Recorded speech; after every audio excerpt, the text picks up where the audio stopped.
You know, there's always been an unfair balance when it comes to online politics entertainment. On the right, you've got these crazy guys doing crazy things and shooting guns and screaming. And then on the left, it's just pedophile, pedophile, pedophile, pedophile. I feel bad, they've got nothing. It's just some smug prick talking about something they don't even know about. When my guy talks about something he doesn't know about, he's screaming with fury. Your guy's just... Hassan Piker.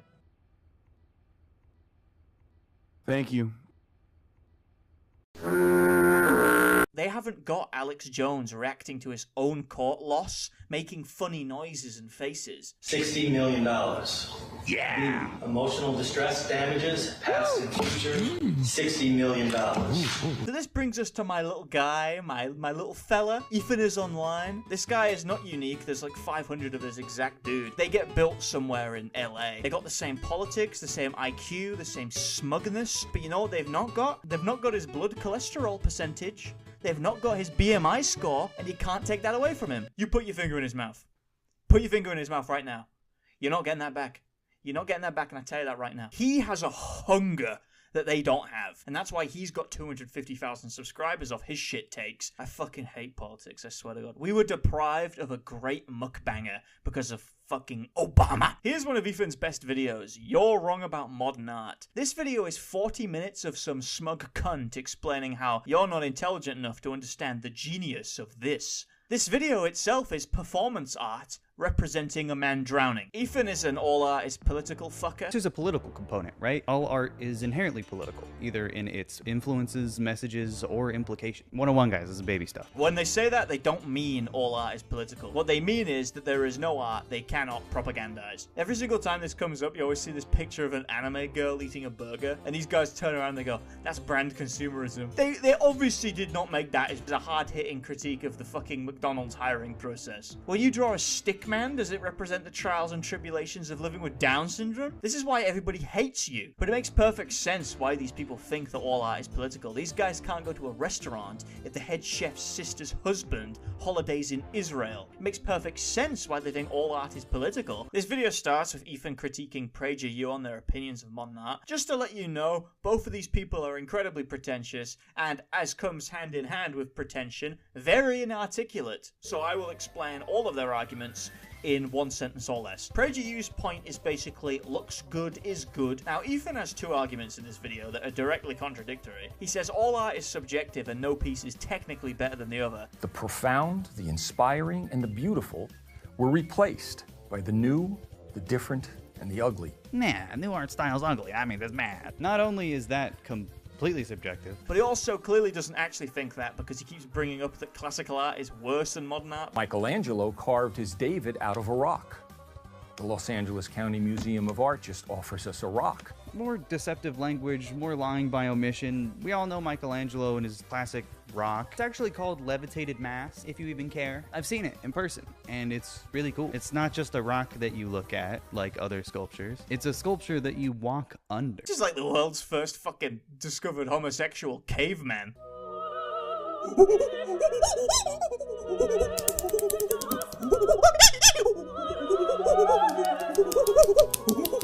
Mate, you're gonna lose your fucking shit when I show you a bridge. Levitating mass is built to stand exactly like that for thousands of years. That's longer than David's statue is going to be around, so Big Rock is better than David because it will be around for longer. Despite criticizing PragerU, he has the exact same opinion as them, just on the opposite side of the spectrum. He bases art on its backstory, not on the art itself, which is also ironic, as he says at the start of the video that PragerU are idiots who have to be told which art is good and which is bad. In an ideal conservative world, art is interpreted for people through a YouTube video full of lying, misinformation, emotional manipulation, false comparisons. But then he also goes on to say that you can only appreciate art after being told why you should like it. Yeah, modern art can be weird and frustrating and confusing, but rather than embracing and trying to understand those feelings and why you feel them, so many people choose to let that frustration trick them into thinking the art is at fault. That's not true. He argues that Robert Kincaid's art is worse than Jackson Pollock's because Kincaid made his art for money, and that's not like a good enough backstory. Whereas Pollock made his painting for like his dog or something. So that's why it's better, you see. Thomas Kincaid, Robert Florczak, it doesn't matter. Uninspired art is uninspired art. That's really uninspired. unlike this white canvas. He also implies that classical art is shit because it was made on commission and not for fun. So many masterpieces were only ever made because they were commissioned. Like, that's how the great artists survived. That was their thing. It's not like the Sistine Chapel happened because Michelangelo was bored after all the pizza he was eating. Because being a man making art to support himself and his family is a lamer backstory than a trust fund millionaire fucking around. This man is such a fucking idiot. He keeps accidentally agreeing with PragerU's art is based on how good it looks take. But the first thing you will notice about all of these paintings is that they all look like ass. Oh, I could make that. Oh yeah, can you? This is what you made. So you do think something's artistic worth is determined by quality then? But his work is clearly restricted, uninspired. It's the same subjects over and over again. White people hanging out outside. All right, man. Very limiting, as opposed to this white canvas. Why do you even hate that? Gives you a good look at the outside world. You never get to see that very often. Can't fit out the fucking door. Also, how can you even judge his art without knowing the context? Right? That's literally your whole point. But you're choosing to ignore any context around this piece because you don't like the guy who made it. The entire reason he has this ideology, by the way, is because he doesn't want to like something aesthetically that he later finds out was made by a conservative. So he has to preemptively research the entire context behind the art and its creator, just to ensure he doesn't accidentally align himself with the alt-right. But the first thing you will notice about all of these paintings is that they all look like ass. Oh, I could make that. Oh yeah, can you? This is what you made. Why in his mind is this worse than this? A piece of art being made by a child at the request of some political ideologue with the intent to satirize modern art seems to be, in my opinion, a more interesting backstory than Jackson Pollock making it for his friend. When I was in primary school, like 9 or 10, one of my friends came up to me and he said, "I'm gonna draw you a picture." So he goes off for half an hour, laboring away, and then he comes back and he says, "Hope you like it." And he hands me a piece of paper and I look at it, and it's just a blank piece of paper with a dot on it. And I said, "This is just a dot." And he went, "Yeah, I couldn't think of anything to draw." Is that good art? Because at 9 I thought it was fucking shit. But maybe now with more age and wisdom I can think, hey, that should be in a fucking museum. He also seems to determine quality by the size of the image. He keeps bringing up the fucking size of the canvases for some reason. Does he see how much paint is on this? It's covered, and it's really big. Man literally has the brain of a fucking ape. I love how he's so pretentious and talking about like the deep societal meaning and shit, but when you get down to brass tacks, his real praise is just, it's big, there's a lot of paint on there. Now, the real point of this video is that Ethan is trying to vaguely paint Critical as a fascist because his subjective opinion on the subjective medium is too similar to a right-winger's subjective opinion, and therefore he is objectively a Nazi. He doesn't like the fact that Charlie has the incorrect subjective take on modern art. Exquisite. Like, you have to ask yourself, what's in those boxes? Are we purchasing too much? It's a display of excess. And you see how the boxes aren't all lined up the same? There's a pattern to it. There's order in the chaos. And then you also have to wonder who packed these boxes. Is it Amazon workers that are miserable and you can feel the hate? Is it someone like maybe a home business with a family that packed the... There's just so many things you have to ask yourself. This really is a challenging piece. Then he doesn't look up what it actually means, because Charlie isn't talking about what's in front of him. He's talking about what he thinks is in front of him. I think there are so many different ways to interpret this installation. Well, no, you don't think that. Because, like, you literally just criticized Charlie for not having the correct interpretation about 4 seconds ago. Oh, I already hate the way this... I already fucking hate the title. How to Understand a Jackson Pollock Painting, as if you're too fucking stupid to get it. But you don't understand it, though. Is that not your problem? But you are stupid. You are retarded. Listen, maybe it's just me, but knowing this, like, mentally ill, manic, alcoholic freak was sitting in, like, a barn, drunk, flinging paint everywhere in anger, gives a certain emotion to these paintings that I think is very valuable. That's interesting, that, because you just said Kincaid was shit because he was an alcoholic. This video isn't even about modern art. It's about tacky, wacky jigsaw puzzle art made by an evangelical alcoholic con man. I guess Pollock had, like, the good alcoholism, whereas Kincaid had, like, the lame alcoholism. I'm sure your dislike of Kincaid has nothing to do with his paintings being representative of God and family values. This guy 100% looks into their early life and finds out if they ideologically align before he chooses to like their art. That is absolutely how politically brain-rotted he is. Your appreciation and your taste in art is reflective of your subjective experience, your identity, your personality. These are all factors in observing art. And I think it's far more important to experience and think for yourself rather than letting narratives dictate what you think. Wise words from the video, "You're wrong about modern art." I'm going to end this video by telling you about one of my favorite art pieces. At first glance, it's just a fan in a room. But the description reads, soon after the death of his lover, Stephen Arabino, from AIDS, Los Angeles conceptual artist Boscovich discovered that Arabino's family had completely cleared out his apartment, including the artist's possessions, save for the electric box fan in this work. An entire person, existence, and relationship had been erased, like so many were during the AIDS crisis. Boscovich encased the fan in plexiglass as a kind of evidence and created cutouts to allow its circulated air to escape and be felt by the viewer, almost like an exhalation.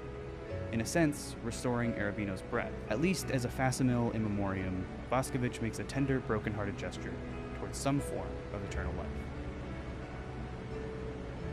Mate, that is a fucking air conditioner. That is a fucking air conditioner with a sign next to it reading AIDS was here. That is a fucking household appliance.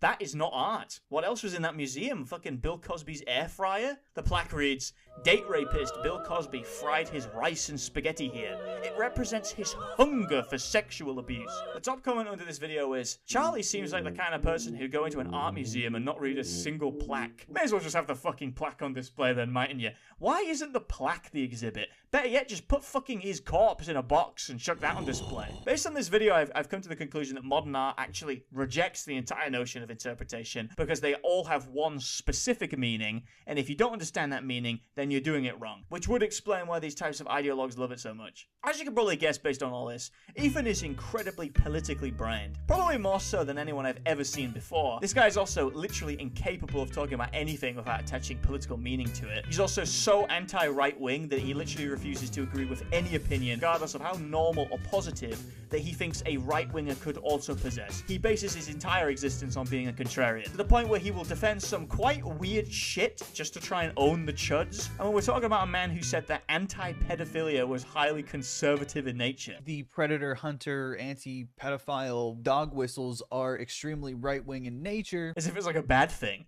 Like, why would you write that into a scripted video? Boggles the fucking mind. There was another time where he accidentally proved that the gays were more likely to end up on the sex offender registry, but he flourished this as if he'd proved the opposite because he doesn't understand what per capita is. The source that I found on this is a UCLA Williams Institute study on demographics of people in sex offender registries all across the United States. They had to survey people on the sex offender registry to even get the data. So, right from the top, basics. 80% of the people in this registry are straight. Which isn't surprising. This guy was flawed by the concept of walking under a rock. I wouldn't give him fucking crime statistics to play with. But don't worry, his fans are going to explain this. That's not what that statistic means. Sexual misconduct is an umbrella term, and by that logic a straight man raping 10 women is equal to a gay man tapping someone on the ass in a club unconsensually. You see, the gays were doing the good sexual misconduct, and the straights were doing the bad one, so, like, that's the law. He also brings up one pedo priest and uses that to claim that all Catholics and conservatives are pedophiles, because of course, all Christians are conservatives. That's how it works. That's the law. It's no news that the Catholic Church is full of creepy freaks, but all these conservatives all say the same shit about gay people. John Roach was a Catholic archbishop in the Twin Cities from the 70s until the 90s. It is pretty extensively documented how much of a pedophile defender Archbishop John Roach was. He literally had the sexual assaulter of multiple boys. What was that, sorry? So who did he abuse? Multiple boys. Was it really that hard to find a fucking straight Catholic pedophile? You could only find a gay one? Why even bring this up as a fucking point if you're trying to disprove the gay groomer narrative? One of the most prolific child molesters in the Catholic Church was in fact gay. This guy just owned the chuds. He destroyed that gay groomer narrative. What are you gonna bring up next to disprove the narrative? Fucking Nambla? How strange is it that Nambla exists and yet Republicans live in North America? Is that really a coincidence? Another character that Ethan has tried to take down with his finite wit and intellect was Alex Rosen. So what happened here is that Ethan saw this guy go on Matt Walsh or some other Daily Wire show, and after that he researched him and said, what does this guy do? Oh, he arrests pedophiles? Guess I'm dabbing up with the pedophiles. Team pedo for life. He starts off the video by weirdly defending EDP because Alex Rosen was bullying him. And so he and his weird little cameraman are just harassing EDP. That's harsh. That's harsh. He's still a human. He's still a human being. This sets the tone for the rest of the video. He then criticizes jokes that Alex Rosen made when he was like 19, because edgy jokes are of course worse than child sex crimes. In his defense, leftists do tend to be quite consistent on that one. Breaking any laws. I don't know what the laws are in private sting operations. Private sting operations? What think that's a thing.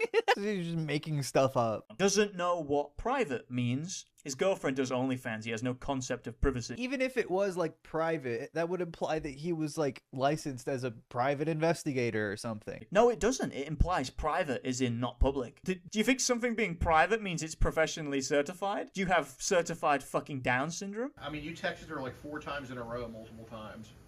She kept taking me first. I do think that because this guy keeps repetitively engaging these people, clearly, you can't arrest him for that. This guy ended up getting arrested because of this. Ethan responds with the classic, "Who arrested him?" That's great, man. Who do you get that from? Vosh? Many things fill lakes and rivers. He's such a bitch for posting so fucking rude about this old man after the fact. When if you watch the videos, he's talking to him like it's his literal grandpa. I don't want to have to use the texts against you. Guess I gotta read them now. Based on this clip from Ethan, I presume he wanted Alex to have a heated in-person debate on the benefits and drawbacks of pedophilia. He wasn't talking to a little girl. He was talking to a guy pretending to be a little girl. It's not illegal, unfortunately. Playing pretend, you can't bring that into court. He keeps saying this throughout the video despite it not being remotely true. I don't know how he can be so smug about such obviously incorrect information. I knew that wasn't true, and I'm not even a pedophile. This guy's gonna find out the fucking hard way. The police are gonna come in, they're gonna see Ethan with a child. It's his nephew, he's babysitting. It's just a coincidence. There's nothing malicious going on. The child's kneeling down, wearing a blindfold, because they're playing a game. Ethan's trousers around his ankles, because they've fallen down. Okay? The vicar's sat in the corner watching, because he's just a family. Actually, I don't know this man. I've never seen him before in my life. I've never even met Father Nevers. In these texts right here, it says, "I want you to suck my dick blindfolded whilst the vicar watches. Do you remember sending this?" I've never sent anyone a message like that, sir. The username is your full legal name and your social security number. What the hell? Now I'm remembering it? But, like, I never knew they were 13. We didn't say their age. Oh my god. Suddenly I feel very sick. Can this guy's go to the bathroom real quick? Thanks. Thanks.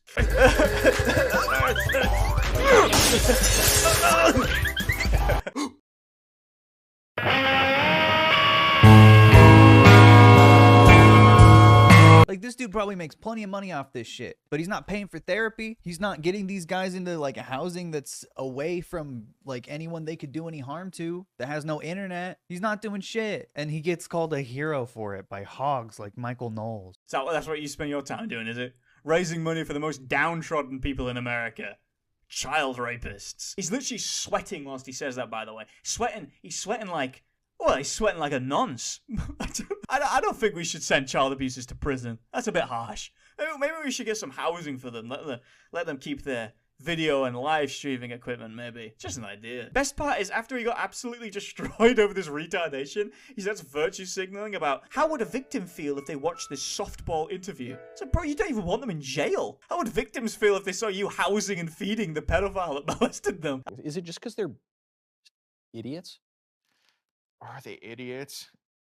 Yeah, I'd say a lot of them are, but you know, Okay, Michael Knowles is a fucking idiot. I like how he's getting offended on behalf of the pedos. No, you're the idiot! You're the fucking idiot! 19 years old, I've always wanted to be a police officer. I couldn't do that in Houston, Texas, where I'm from. At 19, you got to be 21 to graduate the academy. At least that's what it was a couple years ago. I don't know now. He doesn't want to be a cop anymore. He's having way too much fun, pretending to be a little boy all day. I don't have to take a darn snack break in the middle of the fucking video. Couldn't even wait 10 minutes. Couldn't go 20 minutes without eating. After the swift and immediate blastback he got from this video, he starts going into Alex Rosen's DMs and calling him a clout chaser for responding to a video Ethan made about him. Ethan does this a lot where he goes into people's DMs and starts acting like a tough guy. Ethan's a tough customer. You see him in a corridor, you think you're getting past him? I like to see you fucking try. Seriously though, he looks like one of Jake Paul's hemorrhoids given life and a fucking craving for cock.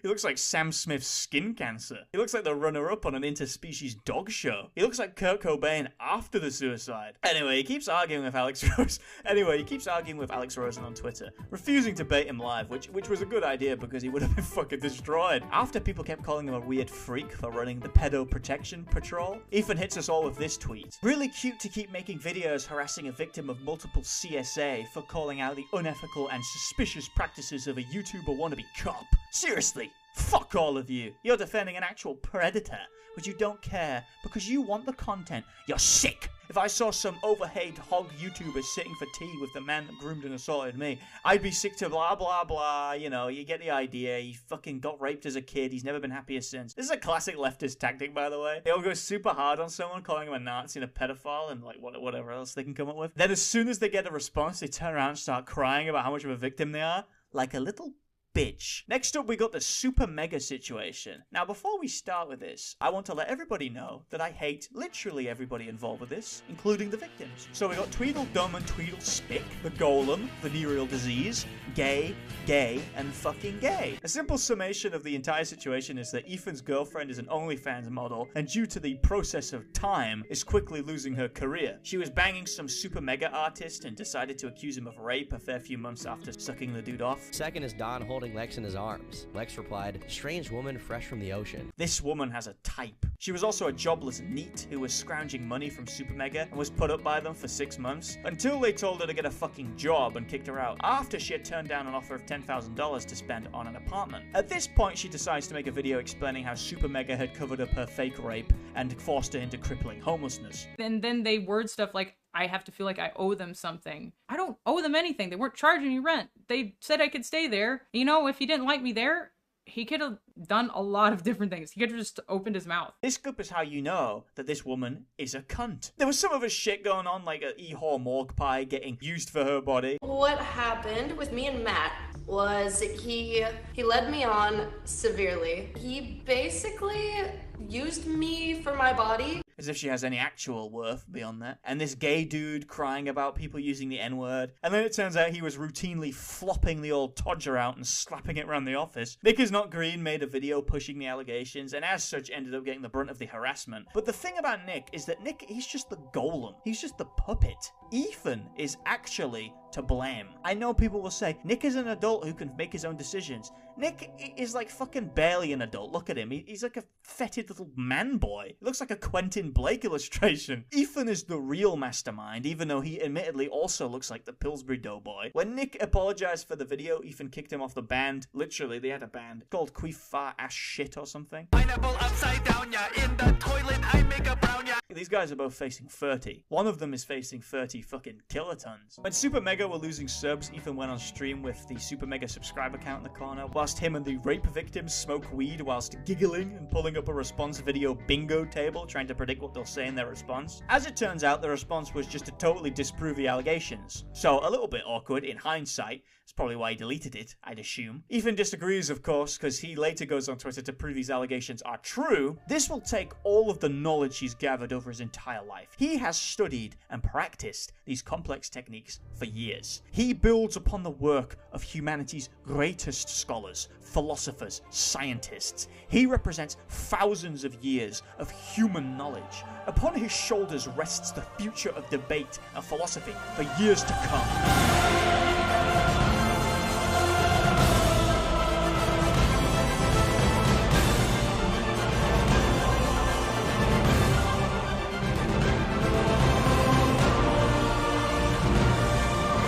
Have you ever heard of Hanlon's razor? Never attribute to malice that which is adequately explained by stupidity. I disagree with that. I always presume malice. Ethan is clearly malicious. He's not just making retard points, he is clearly intentionally malicious. A lot of time his points can just be totally unwound by watching the original video he's talking about. Edited a couple videos, had a 4-hour stream that peaked at 56 viewers and averaged 23, and then I was pretty tired. You're acting like this is the hardest thing in the world. Hey man, so when did he say that? When did he ever say the word hard or any synonym? You have the clips, like you could show it. Tired from what? Content creation is harder than your 9 to 5. Being a content creator is harder than working a 9 to 5. I don't know how high you are. I don't know how many G Fuels you've had, but you're 100% wrong. I'm not going to call him bad faith, not because he's not, but because pedophiles have claimed the term. I will call him a liar, though, because he is. A big fat liar. I do believe that there's some people that are just so fucking lazy and they just love to eat junk food and they can't go one day without having a burger shoved down their fucking throat. That is ridiculous. I bet if you grabbed Ethan by the legs and like shook him, there'd be like candies and streaks of bacon coming out. Obviously, being fat is not a fucking choice. The amount of corn sweeteners in things that do not need them in the United States is unreal. Did you know there's high fructose corn syrup in things like chips, crackers, bread? It just lists off unhealthy foods. Chips, white bread, Cheez-Its. You take the corn syrup out of Doritos, you're good to go. They're made of potatoes, you know. In conclusion, just get a fucking gym membership. I mean, honestly, that's like the fix for most of life's problems. I'm well on my way to deadlifting Tipster. Right? I could probably deadlift Ethan, to be honest. Now, everyone should be trying to deadlift Tipster so we can get him out of bed. But he thought that this amount of fire was literally the maximum amount it'd be. Because he only brought like a little sippy cup of gasoline. He didn't even go all out and get one of those big orange cans. No, he just had a little squirt. Just a little squirt of gasoline.